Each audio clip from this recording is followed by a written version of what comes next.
What's up, manga fans, and welcome back to another review of Bleach. This week's chapter 648, The Theatre Suicide Scene 2. So the beginning of this chapter had me a bit worried. I thought Kubo was going to do his trolling again, and as much as I'm used to stuff like this, it would have been a very, I'd say, troll move to do it in this chapter, considering what happened last week. To deviate away from Koryaki's battle with Lille, along with after the release of his Bankai, would have just been such a bitch move. But you know, that's Kubo's kind of thing, and luckily that was just a double troll on his part. In my opinion, he showed Ichigo and his group, and I thought that's it. We're gonna have to wait till next week to see Koryaki's battle. But in fact, it was only the tiny bit of the chapter at the beginning, and they were kind of used as, you know, a third person's perspective on the release of Koryaki's Bankai. Now, Ichigo was traveling through the city looking for Grimjaw, and he was intercepted by Askin, who was taunting him about beating Grimjaw. Ichigo didn't believe him, and then he was about to commence fighting. But before they even get to actually start, this darkness or nighttime pretty much surrounds them, shocking them, and pretty much stops them to a standstill. And this effects also spreads out to everyone else nearby. You have Ganju, who actually states what everyone else must be thinking or feeling. It's gotten darker and it feels colder. But Chad corrects this and says, no, nothing's actually changed. It feels like a sensation similar to when you get the chills, and in no ways constant shivering. And her comments on, despite not seeing or hearing anything, I can't stop shaking.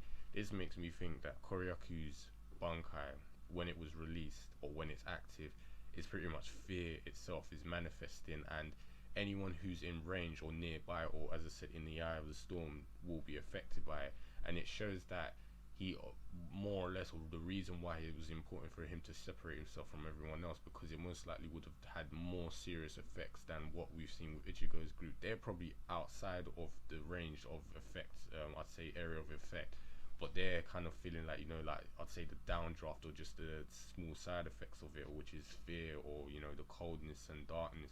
Whereas someone who's in the center right near him is going to feel the full brunt of it.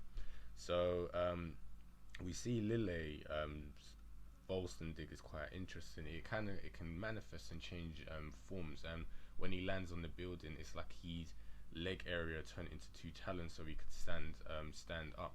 And he notices that the skies seem to have gone to nighttime, and this is when Koryaku makes his reappearance after going on the retreat.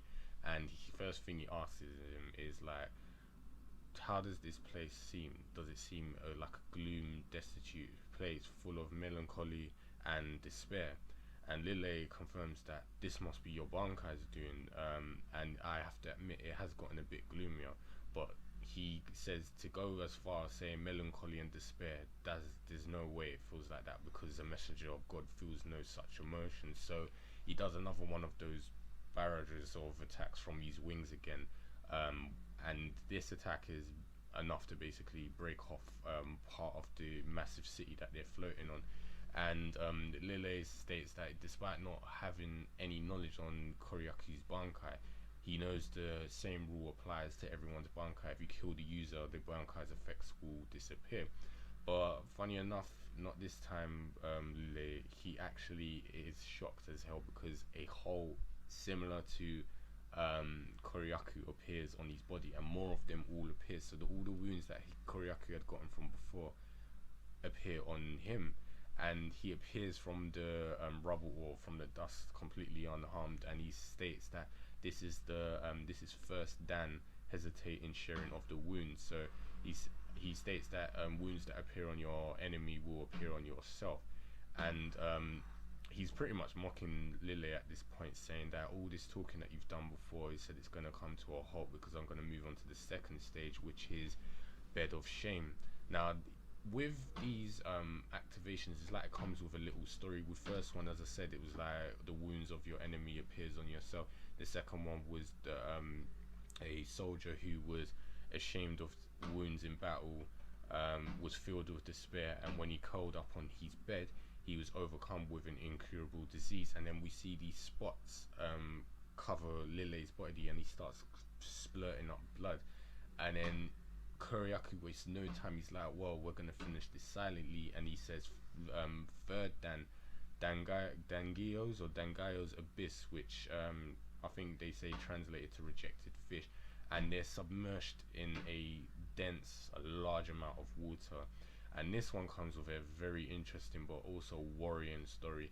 He says that those having resolved themselves cast their bodies into water, gushing froth until both Ryatsus completely expire. So that story is pretty much for them directly. He's not just spacing that off of, you know, fairy tale stuff. He's actually saying that we're going to sit here until we both die. Now, I'm actually worried. Does this mean Koryaku is intended to commit suicide? I mean, the chapters itself, you know, the theater suicide, scene 2 says more, is hinting towards that more or less, and obviously both of us running out of Ryatsu, it's like it's trying to take him down by drowning himself and Lile at the same time.